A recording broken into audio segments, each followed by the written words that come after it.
Ahora en esta primera parte vamos a hablar sobre las generalidades de la infección por SARS-CoV-2. Para el abordaje y el enfoque de la infección por SARS-CoV-2 en Colombia tenemos el Consenso Colombiano, lanzado por la Asociación Colombiana de Infectología y el Instituto de Evaluación Tecnológica en Salud. Este se está constantemente actualizando según la evidencia disponible. También se encuentran los lineamientos para el manejo de la infección por SARS-CoV-2 lanzada por el Ministerio de Salud de Colombia, y para el manejo en unidad de cuidado intensivo se encuentra el consenso de la Asociación Colombiana de Medicina Crítica y Cuidado Intensivo. Vamos a hablar sobre algunos aspectos históricos. El desarrollo de la pandemia fue el siguiente. El 8 de diciembre de 2019 se presentaron síntomas respiratorios en 41 pacientes en Wuhan, China. El 31 de diciembre de 2019 se diagnosticaron 27 casos de neumonía sin etiología aparente en la misma localización china. El 7 de enero de 2020 se aisló por primera vez el virus a partir de un cultivo celular.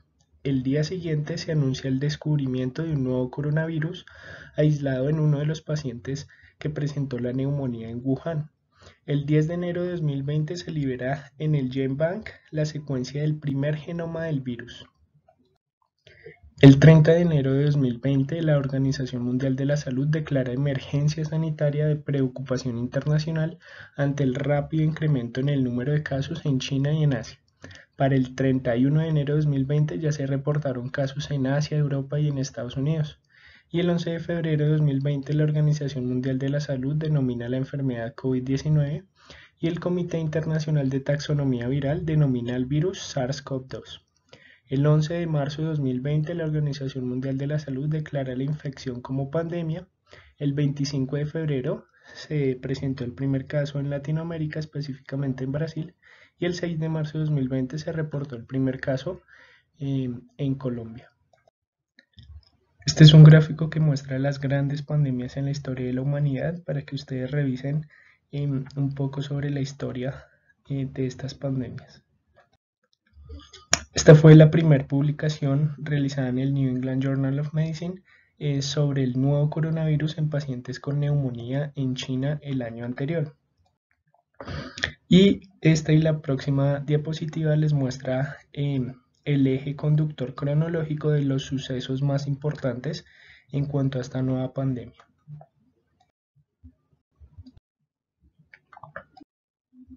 Recuerden que en la página del Ministerio de Salud, que les dejo el link en la descripción, pueden actualizarse sobre los datos día a día sobre los nuevos casos y los casos reportados ya en Colombia. Así como el link del Instituto Nacional de Salud, donde en esta página podrán ver también los datos relevantes epidemiológicos y cómo progresa la pandemia en Colombia. Este es un link para que puedan observar cómo se reportan los datos a nivel mundial del coronavirus. Y esta página también para que revisen los datos actualmente en todos los países. Esta es una gráfica que nos muestra cómo fue el impacto de la pandemia en cada continente. Vean que los dos continentes más afectados en el mundo fueron las Américas y la región de África, mientras que los menos afectados fue claramente Europa y la región de Asia y el Pacífico Oeste. Ahora vamos a hablar un poco sobre la microbiología del nuevo coronavirus. Tengan en cuenta que es un nuevo coronavirus, se llama SARS-CoV-2 debido a que su nombre deriva del síndrome respiratorio agudo severo del coronavirus tipo 2. Existen ciertas subfamilias. El nuevo coronavirus se encuentra en la subfamilia Orthocoronavirinae. Tiene 4 géneros a su vez: alfa, beta, delta, gamma coronavirus, y el nuevo coronavirus se encuentra dentro del género beta coronavirus, que incluye el SARS-CoV-2, el SARS-CoV y el MERS-CoV. Sin embargo, los coronavirus también se pueden clasificar según el análisis filogenético en Ibercovirus, Merbecovirus, Novecovirus, Envecovirus y los Sarbecovirus, donde se encuentra localizado el SARS-CoV-2 y todas sus líneas filogenéticas. Esta es una visualización del nuevo coronavirus en microscopía electrónica. Vean cómo se observa la capa de coronas, es decir, debido a la proteína llamada espiga que se encuentra en la membrana de superficie, le adopta al virus y le confiere como una especie de visualización en corona radiada, y es por esto que se llama coronavirus. Muy probablemente los coronavirus son los ejemplos más prominentes de los virus emergentes en la humanidad. Vean cómo el SARS en el 2002 pasó de un civil al humano, en el 2012 el MERS se transmitió de un camello y un dromedario al humano, y muy probablemente en el 2019 el SARS-CoV-2 fue transmitido muy probablemente el pangolín, y estos a su vez de los murciélagos. La pregunta es: ¿la siguiente pandemia o el siguiente coronavirus de cuál animal o de qué huésped será transmitido al humano y en qué fecha ocurrirá esto? En términos generales está la estructura del nuevo coronavirus. Ten en cuenta que está compuesto primeramente por una bicapa lipídica que envuelve todo el material genético, y por otro lado de proteínas estructurales mayores. Ten en cuenta que el nuevo coronavirus está compuesto por un material de ARN, ácido ribonucleico, y dentro de este material se encuentra la proteína N de la nucleocápside. Aparte del genoma de RNA, y con la envoltura lipídica se encuentran incrustadas ciertas proteínas estructurales que le confieren su funcionalidad y su actividad. Primeramente se encuentra la proteína E, que es la proteína de envoltura, es la más pequeña de ellas. La siguiente es la proteína M, proteína de membrana, que es la proteína más abundante del nuevo coronavirus. Y por último la proteína S de espiga, que es la que se requiere para la entrada del virus a la célula infectada. Como les decía, la transmisión fue muy probablemente zoonótica, muy probablemente de un murciélago a un pangolín y de este al ser humano. Lo que no se sabe es si fue por contacto con comidas o por un contacto cercano. Las otras posibilidades son una transmisión de murciélagos directamente al ser humano, o de murciélagos a cualquier otro tipo de animal, monos, cerdos, conejos, perros, zorros o caballos, y estos al ser humano. Pero lo más probable y lo que muestra la evidencia es que fue el murciélago al pangolín y el pangolín al ser humano. Ahora, la transmisión del ser humano al ser humano se encuentra claramente por las góticas respiratorias, que pueden ir de 5 a menos de 50 micrómetros, y góticas largas que pueden llegar a ser hasta de 100 micrómetros. También por contacto directo cuando se encuentran las manos infectadas y la persona se toca la cara, las mucosas orales, nasales o conjuntivales con esa mano infectada. Y también por el contacto directo con superficies contaminadas, es decir, por fómites. Otra opción es muy probablemente la contaminación fecal oral. Sin embargo, toca esperar qué dicen los estudios de transmisión. Las otras posibles métodos de transmisión sería la exposición accidental en el laboratorio. No se ha reportado casos de transfusiones sanguíneas e infección por este nuevo coronavirus, o de trasplantes de órganos y la consecuente infección. Lo que sí se ha reportado son casos de transmisión transplacentaria, es decir, de madre a feto, y con fetos que han salido positivos para el nuevo coronavirus. Vamos a hablar sobre la fisiopatología y la respuesta inmune. Entonces, la infección y la inoculación del virus a nivel celular es el siguiente. El SARS-CoV-2, al tener la proteína S de espiga, esta se une con el receptor de la enzima convertidora de angiotensina 2, que se encuentra localizada en diferentes órganos, pero mayormente en el tejido respiratorio de las vías aéreas, tanto superiores como inferiores. Esta proteína enzima convertidora de angiotensina, la ECA2, se une a la proteína de espiga. Sin embargo, necesita de la proteína TMPRSS2, que se une a la proteína S, la activa, y por otro lado cliva la enzima convertidora de angiotensina 2. Y es por esto que se puede endocitar el nuevo virus e ingresa a nivel intracelular. Hay unos mecanismos inmunológicos que permitirían que no se una el nuevo coronavirus a la célula infectada, que sería primero bloquear pues, el correceptor TMPRSS2. La siguiente sería bloquear la enzima convertidora de angiotensina 2 por una proteína llamada ADAM17 o por anticuerpos anti-K2. Y la otra sería mediante anticuerpos neutralizantes de la proteína S, es decir, la proteína de espiga, y por lo tanto la proteína S no se uniría a la EK2. Y la otra sería mediante proteínas solubles de EK2 que se unen a nivel intersticial y a nivel sérico en la sangre a las proteínas S, y por eso todas las proteínas S quedarían ocupadas y por lo tanto no se podría unir a la célula probablemente infectada. De nuevo, la inmunopatogénesis del nuevo coronavirus es igual.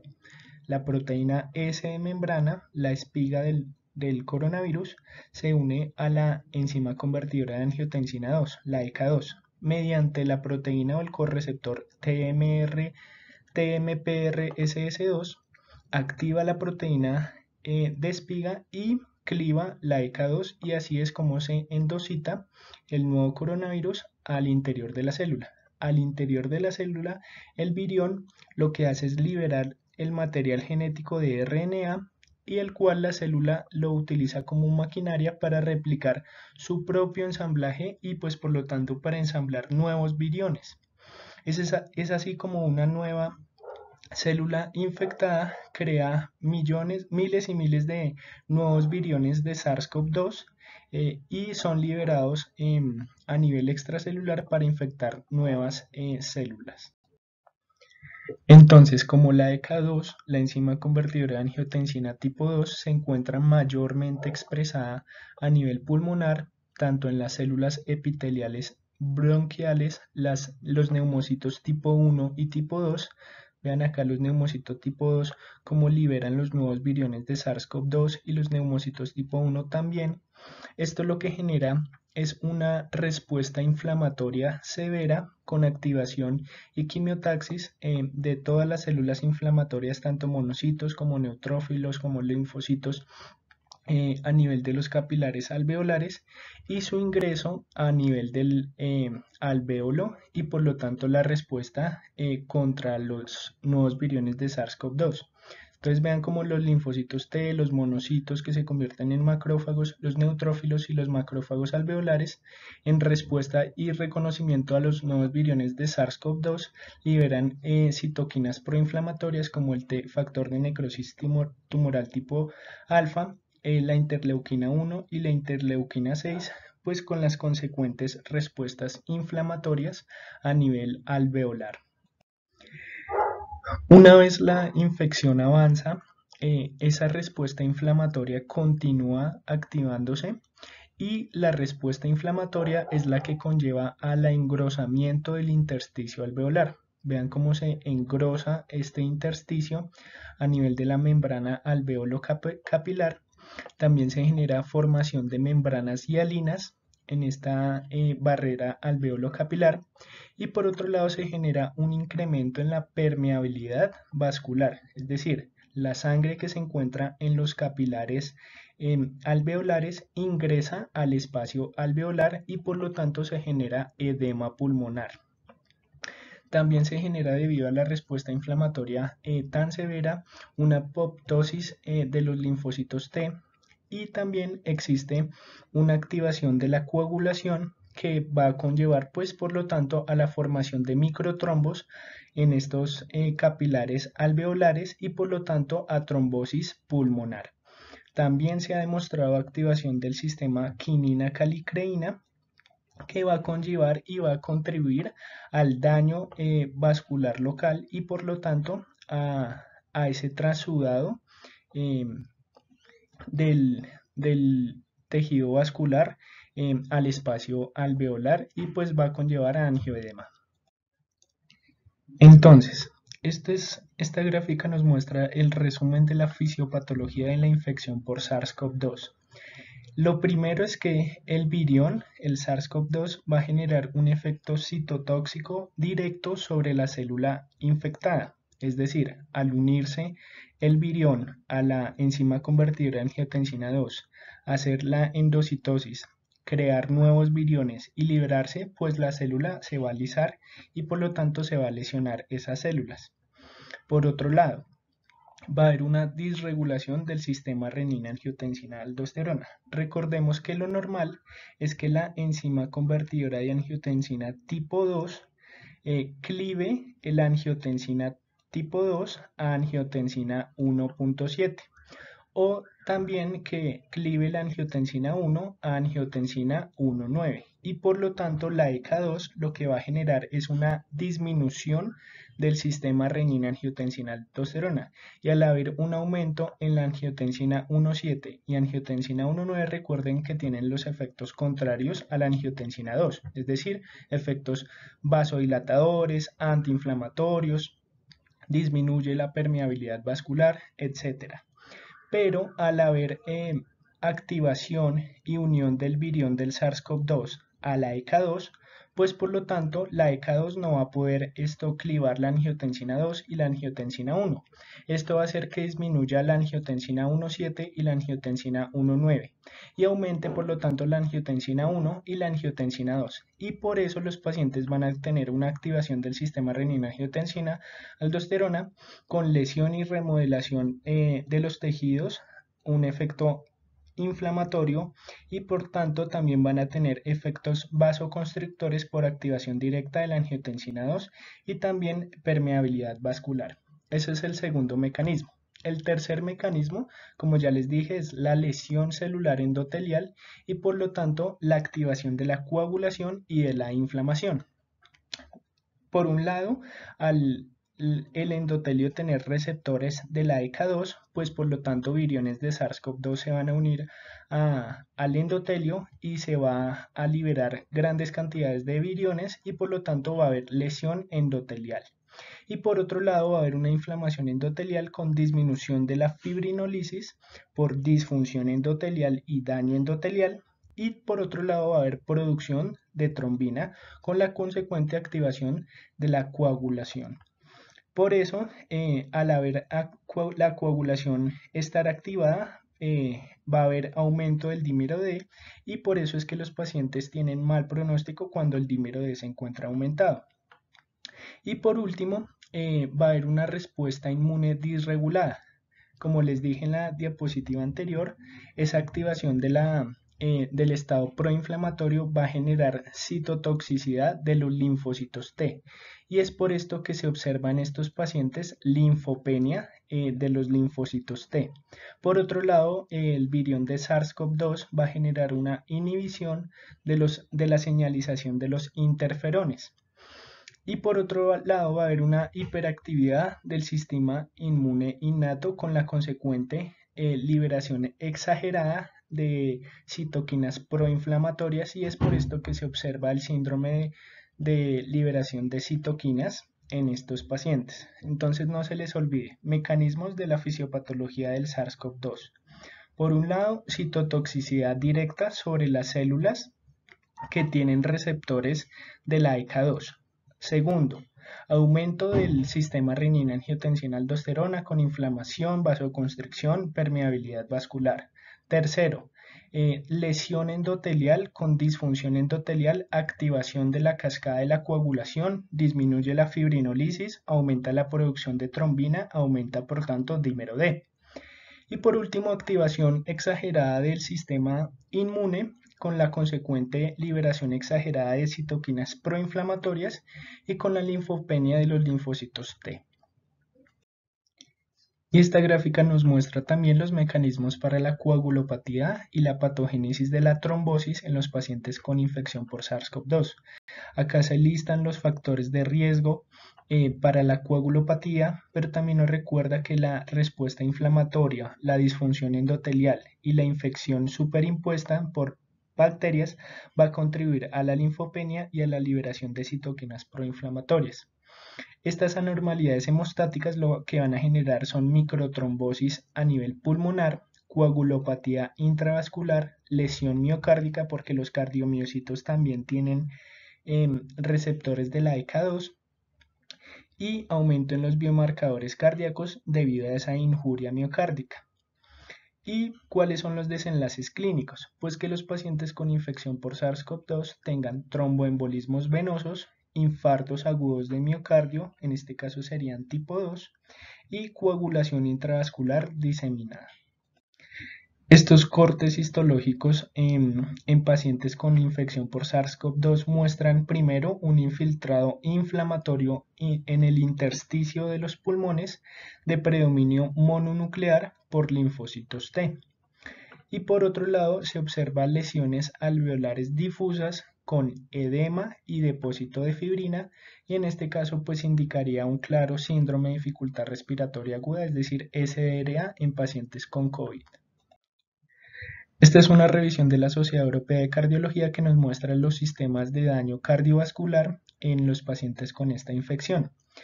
Por tanto, nos recuerdan que en estos pacientes se va a generar una disfunción microvascular, pero también una disfunción macrovascular severa debido a la infección y por lo tanto el daño endotelial. Este daño endotelial lo que va a generar es una hiperreactividad inflamatoria que va a desestabilizar las placas ateroescleróticas en los pacientes con cardiopatías isquémicas o pacientes con placas ateroescleróticas preestablecidas y por lo tanto esa hiperreactividad inflamatoria las desestabiliza y por lo tanto se va a generar síndromes coronarios agudos. Y por otro lado, la tormenta de citoquinas, por esa respuesta exagerada inflamatoria, va a generar que los linfocitos T se activen, que los macrófagos se activen, que infiltren el miocardio y por lo tanto desarrollen miocarditis estos pacientes. Vean cómo esta respuesta citoquínica inflamatoria severa va a generar la inestabilidad y ruptura de las placas ateroscleróticas y por lo tanto síndromes coronarios agudos, pero también una infiltración del miocardio acá a nivel de los cardiomiocitos con una miocarditis que en ocasiones puede ser fulminante. Esa miocarditis también puede generar falla cardíaca y estados de cuando se genera lesión de los cardiomiocitos, arritmias cardíacas. Entonces, este es otro mecanismo que nos muestra que los pacientes con infección pueden tener síndromes coronarios agudos, falla cardíaca, miocarditis y arritmias cardíacas, aparte de los efectos trombóticos venosos. Esta es otra gráfica que nos muestra que no solamente la ECA2 se expresa a nivel del epitelio bronquial y de los neumocitos tipo 1 y tipo 2, sino que también en los cardiomiocitos, pero también en el cerebro. Y es por esto que explica la neuropatogénesis. Vean que las neuronas, las microglías, los astrocitos y los oligodendrocitos tienen receptores de la enzima convertidora de angiotensina tipo 2 y por tanto los pacientes pueden presentar manifestaciones por lesión cerebral a nivel de la corteza motora, a nivel de la corteza del cíngulo posterior, a nivel de lesión ventricular, a nivel de la sustancia nigra, a nivel del bulbo olfatorio y a nivel del giro medial temporal y a nivel de la médula ventrolateral, del núcleo del tracto solitario y del núcleo motor dorsal del nervio vago.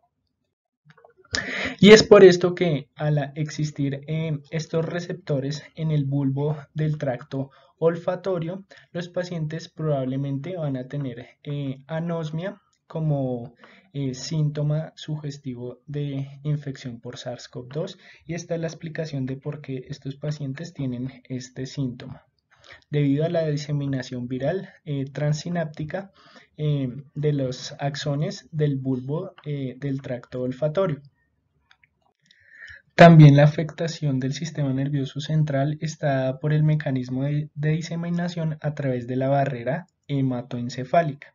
Vean cómo la infección del endotelio en esta barrera hematoencefálica puede generar diseminación directa a los astrocitos en el sistema nervioso central, pero también los leucocitos infectados por los viriones van a generar un paso hacia el sistema nervioso central a través de la barrera hematoencefálica debido a paso directo o a permeabilidad de la barrera hematoencefálica.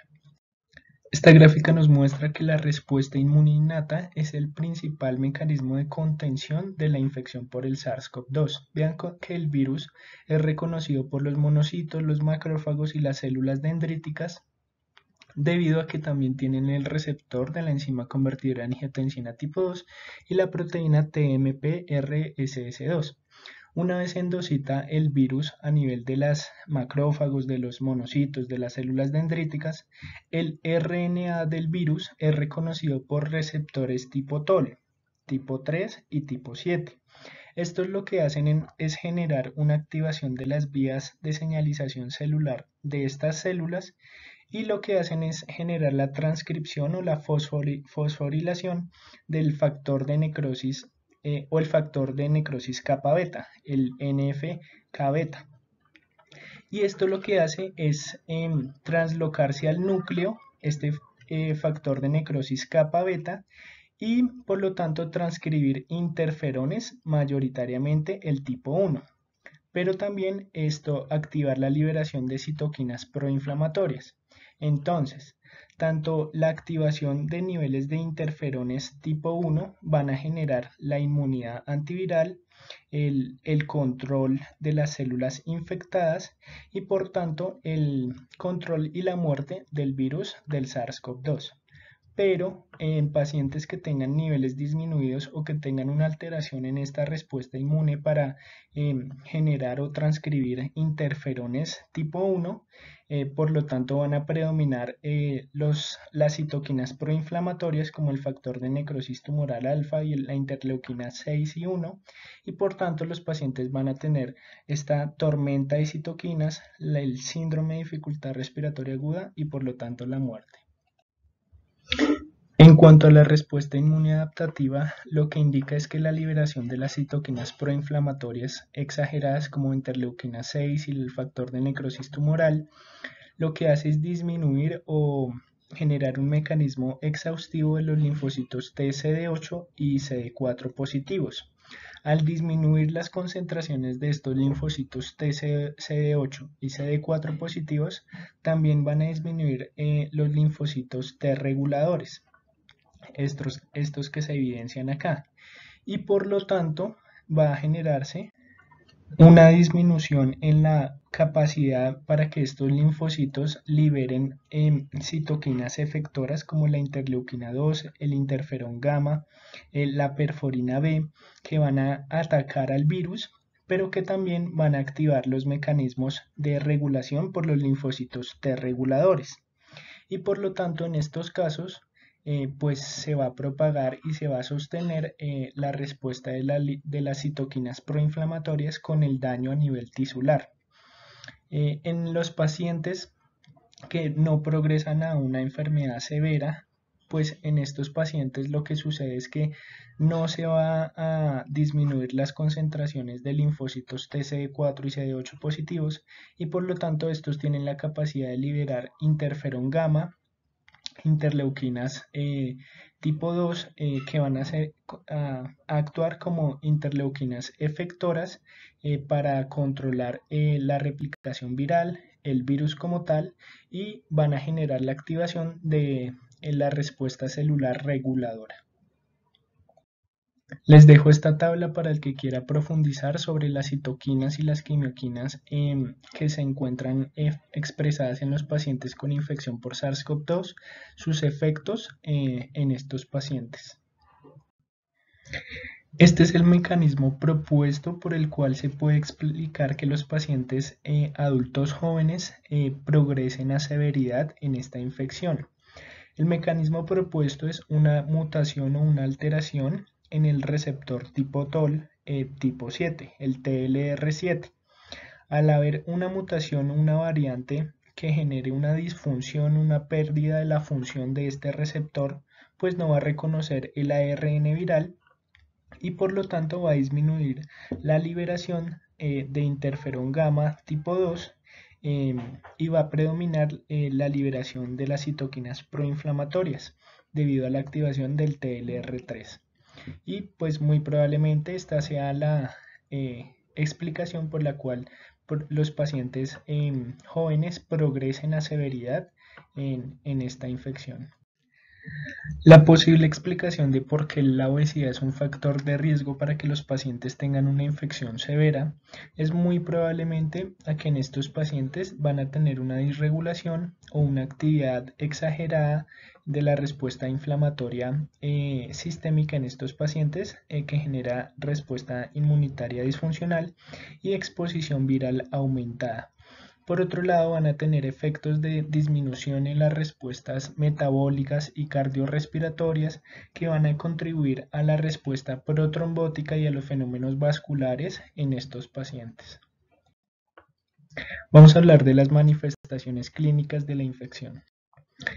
En cuanto a las manifestaciones clínicas y el espectro de enfermedad en estos pacientes, los pacientes con infección por SARS-CoV-2 pueden ir desde asintomáticos hasta síntomas respiratorios altos, es decir, un cuadro gripal leve, debido a ese predominio de receptores ECA tipo 2 en las vías aéreas tanto superiores como inferiores.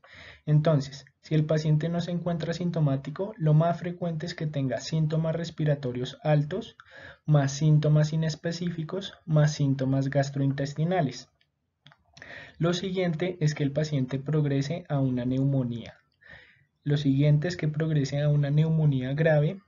Lo siguiente es que pueda presentar un síndrome de dificultad respiratoria aguda debido a la activación de la respuesta de las citoquinas o a la tormenta de citoquinas, pero también los pacientes pueden tener falla orgánica, es decir, sepsis debido a esa respuesta desregulada a la infección por SARS-CoV-2, choque séptico, y también manifestaciones extrapulmonares, por lo que el receptor de ECA2 no se encuentra solamente en los neumocitos tipo 1, tipo 2 y en el epitelio bronquial, sino que también se encuentra en el endotelio de todo el cuerpo, como lo vimos en el tejido cerebral, en los cardiomiocitos y demás. Y por lo tanto los pacientes van a tener manifestaciones extrapulmonares de sistema nervioso central, cardíacas, tromboembólicas, a nivel renal y demás, y las complicaciones específicas de cada uno de esos espectros de enfermedad de la infección.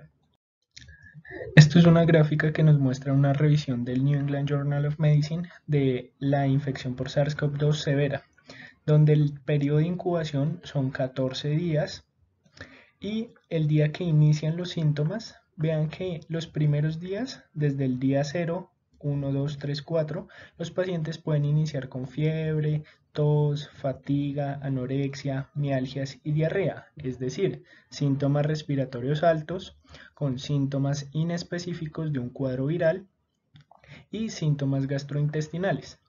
Pero vean que en la mayoría de los pacientes la disnea y por lo tanto los pacientes presentan neumonía aproximadamente al día séptimo de iniciados los síntomas, donde el 40% de los pacientes sintomáticos pueden tener disnea. Y vean que aproximadamente al 10º día de haber iniciado los síntomas es que los pacientes se agravan, es decir, generan una enfermedad severa en 14% de los pacientes y en el 5% de los pacientes sintomáticos tienen una enfermedad crítica.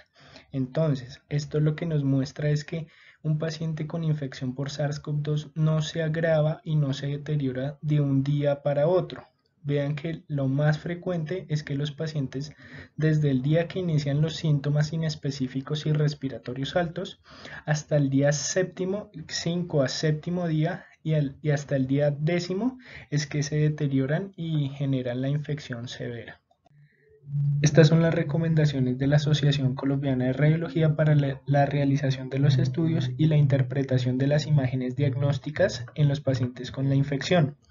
Vean que nos dicen que los pacientes pueden tener 4 posibles espectros radiológicos de la infección. Primero, El paciente que desde el día 0 al quinto día presente inmediatamente opacidades de vidrio esmerilado y patrones de empedrado, que al día sexto al día 11 incremente ese porcentaje de vidrio esmerilado y que al día 12 a 17 día disminuya el porcentaje de vidrio esmerilado. La otra opción es que los pacientes no tengan opacidades en vidrio esmerilado, sino que tengan consolidaciones, que al día sexto persistan las consolidaciones y que se vuelvan difusas en los pacientes críticos. La otra opción es que los pacientes tengan desde el día 0 hasta el día quinto opacidades en vidrio esmerilado y que al día sexto inicien con consolidaciones.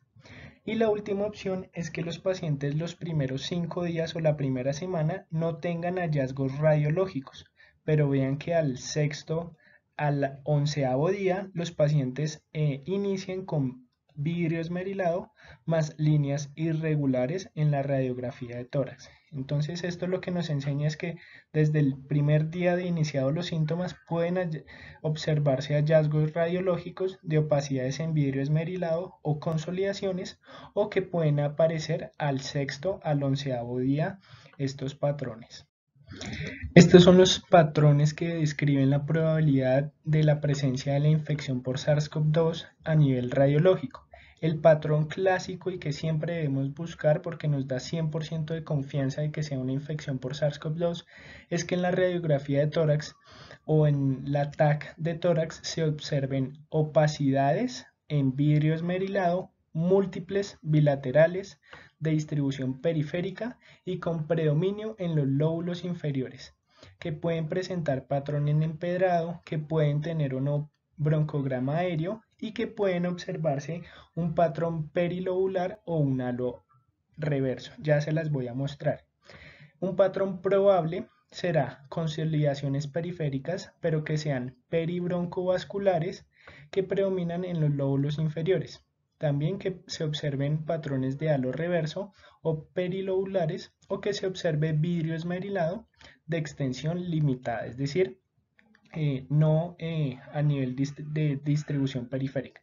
El patrón indeterminado es que no cumple con el criterio de patrón clásico o probable y manifiesta patrones descritos pero en un contexto clínico diferente o sugiere un diagnóstico alterno, como por ejemplo que sea explicado por una enfermedad intersticial en el contexto pues de una enfermedad del tejido conectivo. Y lo que sí no indica patrones de infección por SARS-CoV-2 es que se observen neumonías lobares, cavitaciones, nódulos centrolobulillares o el árbol en gemación, que es más frecuente en infecciones fúngicas o tuberculosis, que se observen adenomegalias, que se observe líquido pleural, derrame pleural o se observe fibrosis pulmonar establecida. Entonces, de nuevo, no se les olvide, opacidades en vidrio esmerilado, múltiples bilaterales que se tienen distribución periférica y en los lóbulos inferiores. Esta es una radiografía de tórax que nos muestra las opacidades bilaterales en ambos campos pulmonares en patrón de vidrio esmerilado. Vean que es vidrio esmerilado debido a ese aspecto heterogéneo que se observa como las vías aéreas y los bronquiolos que se diseminan a nivel de ambos campos pulmonares y se observa literalmente como un vidrio esmerilado. Y vean también que se observa consolidaciones a nivel bibasal, es decir, en este caso las opacidades son en ambos campos pulmonares que llegan a la periferia de ambos pulmones. Vean cómo hasta acá se observan esas opacidades y pues hay borramiento de los ángulos costofrénicos y costodiafragmáticos que indica consolidaciones bibasales. Vean estas tres tomografías axiales computarizadas que nos muestran patrones en vidrio esmerilado. Comparen esta región pulmonar con esta región pulmonar. Vean la opacidad, en este caso se vería hiperdenso y compárenlo con, por ejemplo, esta región pulmonar. Entonces todo esto serían opacidades en vidrio esmerilado. Vean como acá a la izquierda se observan las opacidades en vidrio esmerilado, que son a nivel periférico. Vean acá, esto es periférico, esto es periférico, esto es periférico y de predominio bibasal. Estas tomografías axiales computarizadas también nos muestran opacidades bilaterales en vidrio esmerilado. Vean cómo se observan estas opacidades, que serían como grisecitas, entre negro y entre blanco. No son totalmente blancas. Comparen esto con esta opacidad blanca que es de la vasculatura pulmonar. Es decir, son como grises. Y se observan en ambos campos pulmonares a nivel bilateral periférico y de predominio bibasal. De nuevo, acá se observan opacidades subpleurales de vidrio esmerilado y también se observa una consolidación con preservación subpleural. Es decir, vean las opacidades en vidrio esmerilado a nivel periférico. Vean acá a nivel periférico las opacidades en vidrio esmerilado y acá una consolidación subpleural. Y acá sí se observa acá una consolidación predominante y el patrón de vidrio esmerilado con reticulación que abarca casi todo el parénquima pulmonar.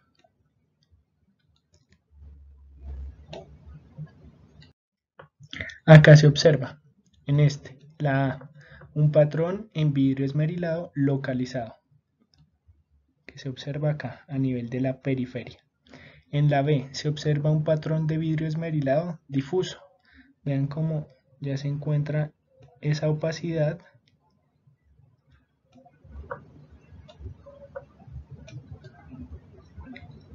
casi en todo el parénquima. Acá se observa solamente una consolidación. Yo diría que esto también es como un vidrio esmerilado, pero vean acá la consolidación y vean la diferencia entre la consolidación y el vidrio esmerilado. Vean que esto es una consolidación porque vean la gran intensidad de verse hiperdenso, mientras que acá este vidrio esmerilado no se observan tan hiperdenso, pero tampoco tan hipodenso como para hacer parénquima normal pulmonar. Y este último observa un patrón de vidrio esmerilado con consolidaciones. Vean acá el vidrio esmerilado, vean acá un vidrio esmerilado y vean acá la consolidación clara al verse totalmente hiperdenso. Recuerden que la ecografía pulmonar es muy importante en el enfoque inicial de los pacientes que tienen una alteración de la oxigenación severa para encontrar el diagnóstico de esa alteración de la oxigenación. Entonces, recuerden que normalmente la ecografía pulmonar no se debe observar líneas verticales en la ecografía. Cuando se observan más de 2 o 3 líneas verticales, es decir, las llamadas líneas B, en el parénquima pulmonar, esto indica un proceso de edema pulmonar o una infección en el parénquima pulmonar. Estas son las manifestaciones extrapulmonares. Les dejo la revisión de Nature para el que quiera profundizar, pero como les dije al principio, pueden observarse manifestaciones neurológicas como cefalea, vértigo, encefalopatía, síndrome de Guillain-Barré, ageusia, mialgias, anosmia y hasta ataques cerebrovasculares agudos. A nivel renal, lesión renal aguda, proteinuria y hematuria. A nivel hepático, aumento de las transaminasas y elevación de las bilirrubinas totales. A nivel gastrointestinal se puede presentar diarrea, náusea, episodios eméticos, dolor abdominal y anorexia.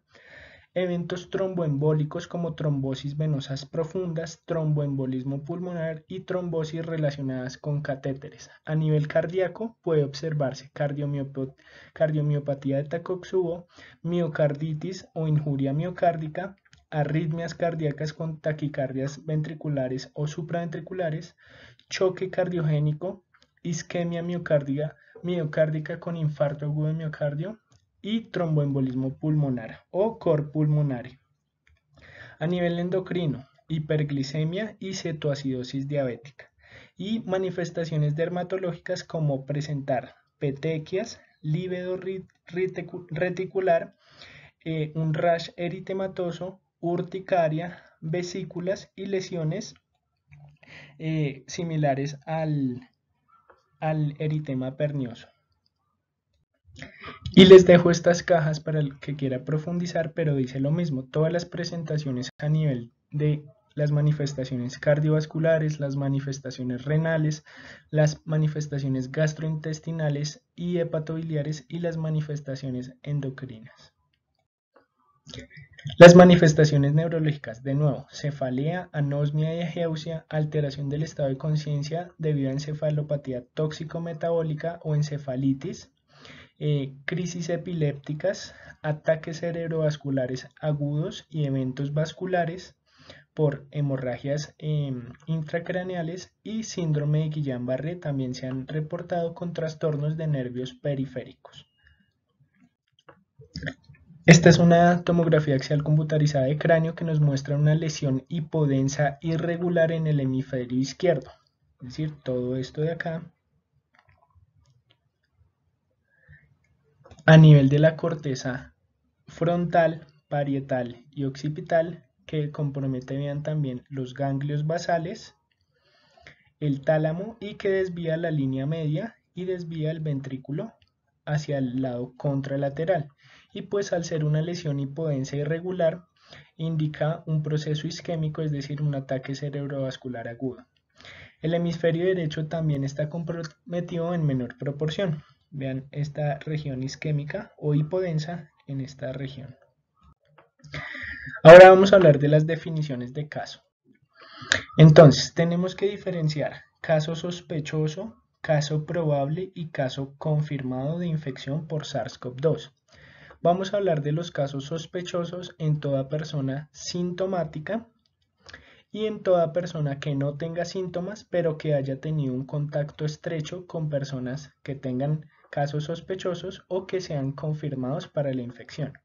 Entonces, la persona asintomática se le va a decir que tiene un caso estrecho o un contacto estrecho cuando se encuentre a menos de 2 metros de un caso confirmado, que haya tenido un contacto directo sin protección con secreciones infecciosas o todo contacto hospitalario sin haber utilizado los elementos de protección personal.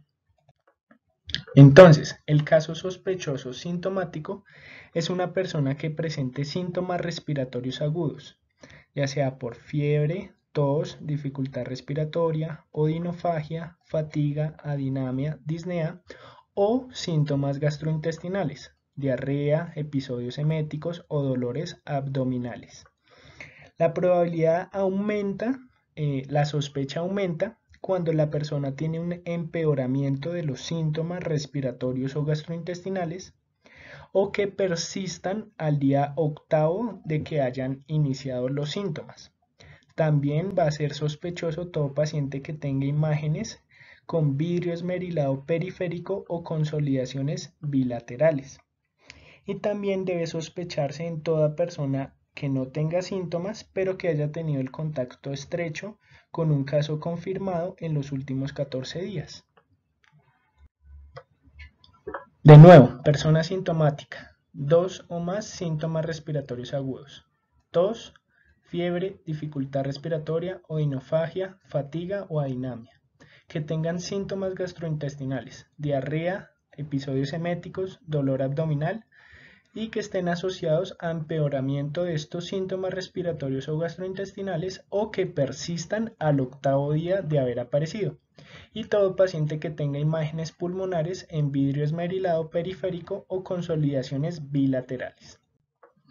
El caso probable, ahora nos referiremos a aquellos pacientes que sean sospechosos o asintomáticos y que tengan una prueba rápida positiva, es decir, que tengan positivo IgG o IgM para el SARS-CoV-2 o que tengan una prueba de la reacción en cadena de la polimerasa no concluyente. Y ya nos referiremos a los casos confirmados, pues cuando las pruebas genómicas o moleculares sean positivas. es decir, una PCR positiva. Si la PCR positiva es dudosa, es un caso probable, o si las pruebas serológicas son positivas, es un caso probable. Ahora el diagnóstico. Esta es una gráfica que nos muestra la historia viral e inmunológica de la infección por SARS-CoV-2. Vean que en el día 1 es el día que ocurrió la infección y muy probablemente a partir del día 5 al 7 es que inician los síntomas, es decir, los síntomas respiratorios altos, los síntomas inespecíficos y los síntomas gastrointestinales. Vean que en este caso la PCR, la reacción en cadena de la polimerasa en tiempo real en la secreción nasofaringea, puede obtenerse desde el día 4 de haberse infectado a la persona, es decir, desde el día anterior de iniciado los síntomas y aparecer positiva, pero es el método confirmatorio más sensible a partir del día 7 al día 16 de haber iniciado la infección o al segundo día de haber iniciado los síntomas. Después del día 16 sigue siendo útil, pero es menos sensible la PCR. Vean que los casos de severidad y hospitalización es al día 7 a 10 de haberse infectado a la persona y el requerimiento de unidad de cuidado intensivo será a partir del día 10 al día 13 o 14 de haber iniciado en la infección. También nos dice esta tabla que la finalización de la cuarentena es aproximadamente al día 16 de haber iniciado la infección, o que es lo mismo decir que el día 14 de haber iniciado el contagio o los síntomas. También nos indica el término de la transmisión en las personas que continúan sintomáticas, que vean que puede ser hasta el día 28 de haber iniciado la transmisión de la infección. Por otro lado, vean que también existen test rápidos de detección de antígenos virales, que son más sensibles a partir del día 7 de infección, pero inician más que todo en el día 8 de haber tenido la infección y empiezan a ser menos sensibles al día 15, es decir, a las 2 semanas de haberse infectado. También las pruebas serológicas, es decir, los anticuerpos IgG e IgM. El anticuerpo IgM indica una infección activa de la enfermedad. El anticuerpo IgG indica una respuesta inmunológica ya montada en esa persona. Es decir, que si la persona tiene IgG positivo e IgM negativo, quiere decir que ya tuvo la infección, lo único que no se sabe es hace cuánto. Y vean que la IgM inicia a partir del día 9 de haberse infectado y los anticuerpos IgG a partir del día 10 de haberse infectado.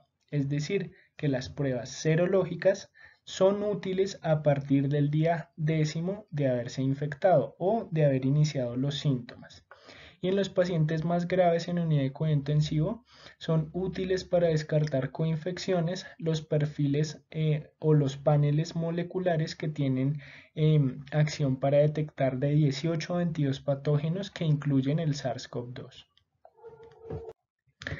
Entonces, este es el algoritmo diagnóstico para la infección por SARS-CoV-2. Vamos a solicitar pruebas en toda persona sintomática, es decir, con los síntomas sospechosos, tanto respiratorios como gastrointestinales, o que tengan hallazgos radiológicos. Si la persona lleva menos de 10 días de haber iniciado los síntomas, se debe solicitar la PCR o la prueba de antígeno, siendo la PCR la más indicada. Tengan en cuenta la sensibilidad de la PCR, que aumenta si es lavado broncoalveolar. El siguiente es el aspirado traqueal o el esputo.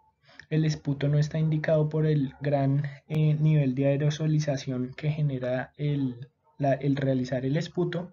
El que sigue es el aspirado nasofaringeo, como se observa en la imagen. Y el siguiente es el hisopado nasofaringeo, y el hisopado orofaringeo es el menos sensible.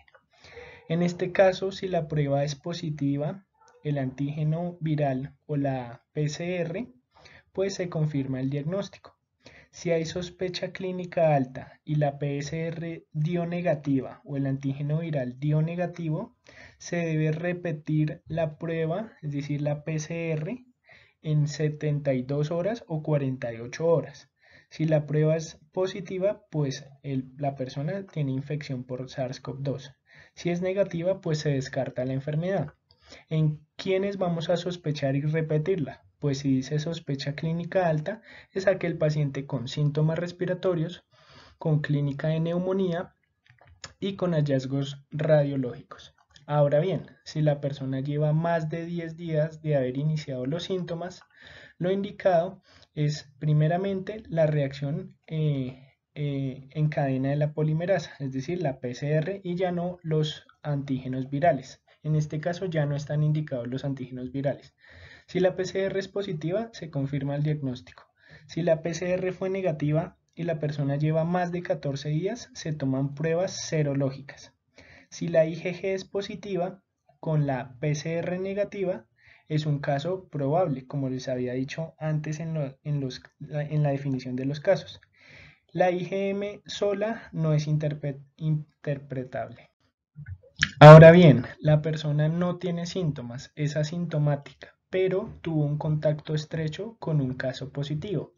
¿Qué se debe hacer? Entonces, se prefiere en este caso las pruebas moleculares sobre las pruebas serológicas y no se deben utilizar pruebas de antígenos en personas asintomáticas. Entonces, si la persona es asintomática y lleva menos de 10 días de haber tenido un contacto positivo, pues se solicita la PCR y se realiza entre el día séptimo al día 14 del contacto. Se debe tener en cuenta que quienes presentan síntomas durante 14 días iniciales de cuarentena, pues se debe aplicar el algoritmo diagnóstico.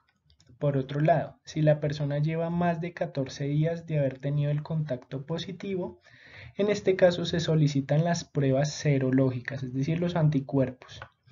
Y es un contacto positivo estrecho. La persona, recuerden que se encuentra a menos de 2 metros por más de 15 minutos sin elementos de protección personal.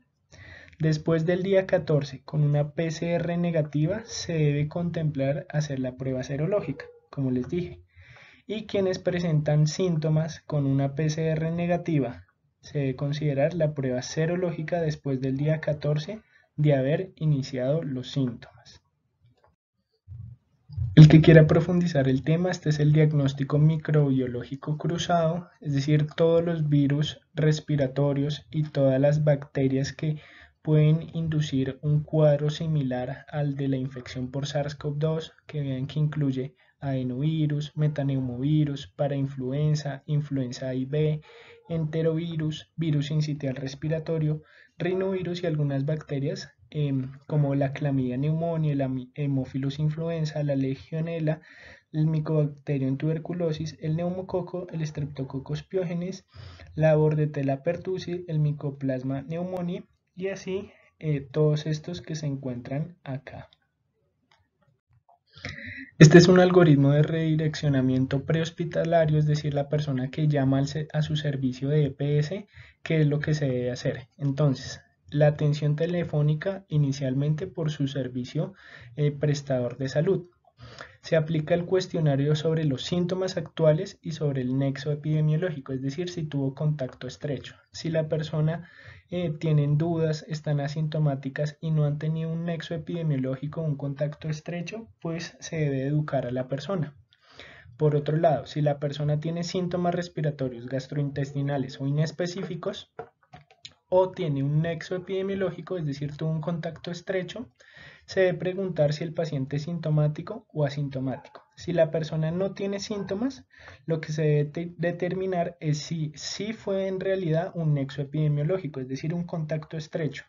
En este caso, la persona no es sintomática y no tiene un criterio de contacto estrecho, es decir, no estuvo a 2 metros de una persona con un diagnóstico confirmado, sean recomendaciones y signos de alarma. Pero por otro lado, si sí en verdad fue un contacto estrecho, se le dice a la persona asintomática que se aísle por 14 días en la casa, que todos los días se tome la temperatura y busque síntomas de alarma respiratorios y gastrointestinales. y por lo tanto el prestador de salud debe valorarlo diariamente. Por otro lado, si la persona tiene síntomas, entonces pues se realiza la historia clínica, anamnesis, para clasificar la severidad del paciente. Si el paciente tiene síntomas leves, se hace seguimiento diario en la casa y se revalora todos los días.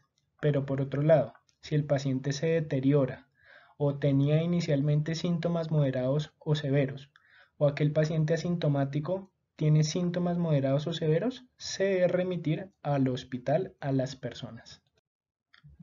De nuevo les muestro el algoritmo diagnóstico. Nos preguntamos si lleva menos o más de 10 días de iniciados los síntomas. Si lleva menos de 10 días se solicita PCR.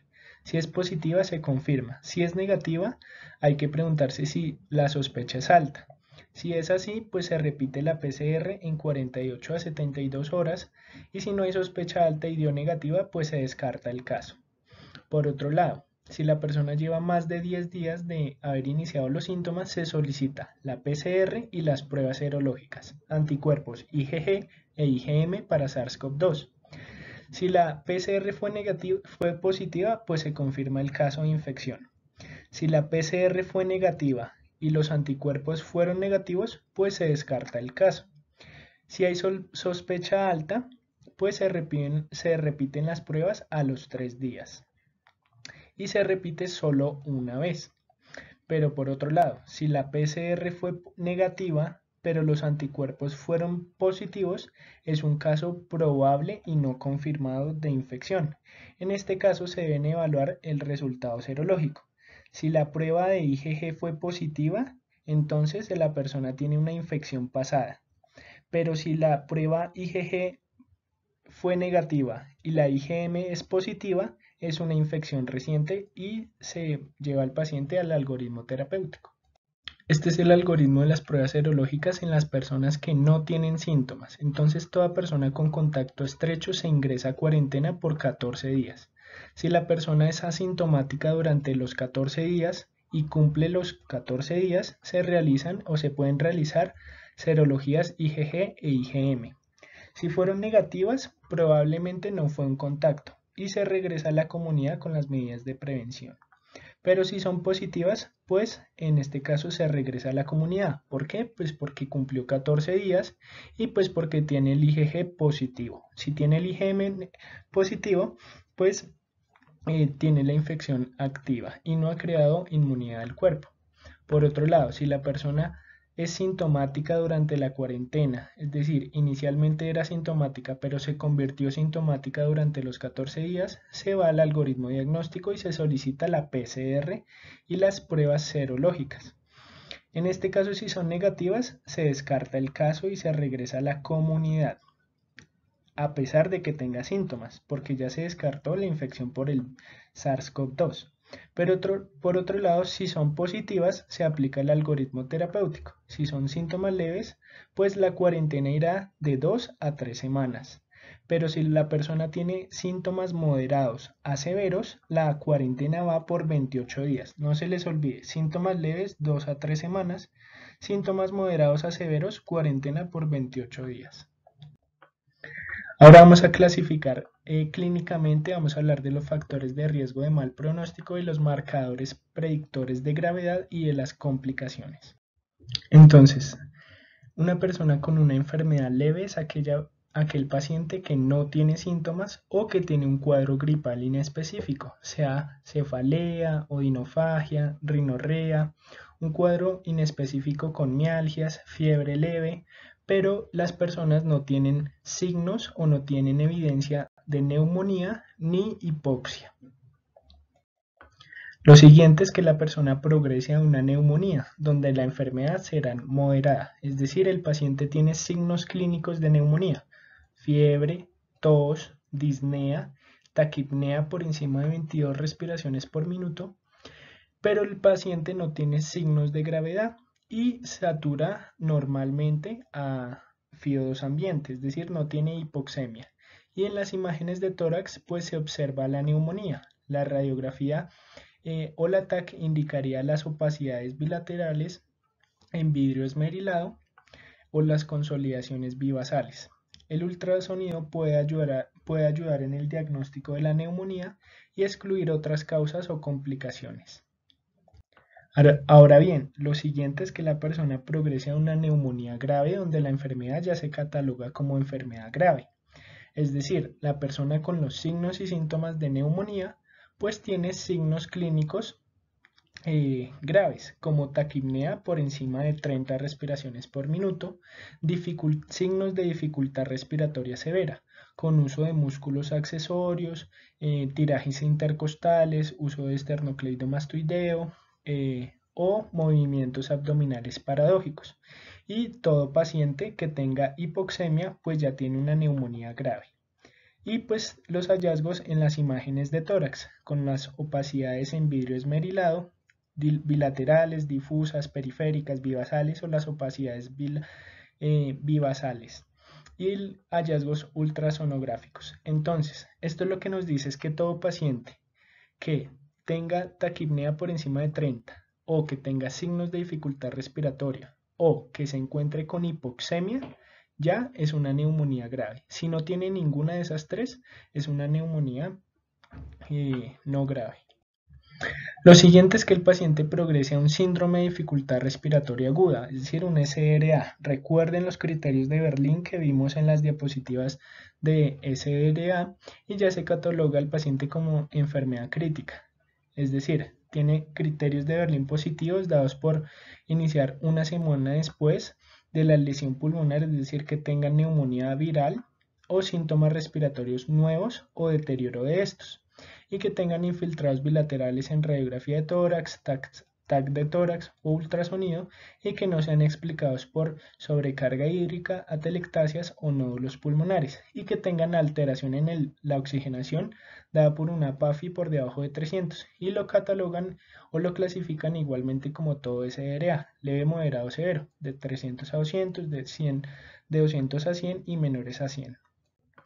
Lo siguiente es que el paciente tenga sepsis por la infección por SARS-CoV-2. Recuerden sospecharla con el Quick-SOFA por encima de 2 y diagnosticarla con el cambio de 2 puntos en el score de SOFA. O que el paciente progrese a choque séptico, es decir, que tenga hipotensión que requiera vasopresores para que tenga la presión arterial media por encima de 65 y aparte de eso que tenga un lactato sérico por encima de 2 y que persista por encima de 2 a pesar de una adecuada resucitación con los 30 cc por kilo de cristaloides. Estos son los factores de riesgo de mal pronóstico. Todo paciente por encima de 60 años, todo paciente con historial de tabaquismo, todo paciente con enfermedad cardiovascular, todo paciente con diabetes mellitus, todo paciente con enfermedades respiratorias como EPOC, asma y demás, paciente con hipertensión arterial y pacientes con neoplasias. Estos son los marcadores predictores de gravedad. Recuerden realizarlos de seguimiento cada 48 a 72 horas en todos los pacientes que se encuentren hospitalizados. Entonces, un paciente tiene un marcador predictor de gravedad cuando tiene fiebre o falla respiratoria al ingreso de la hospitalización.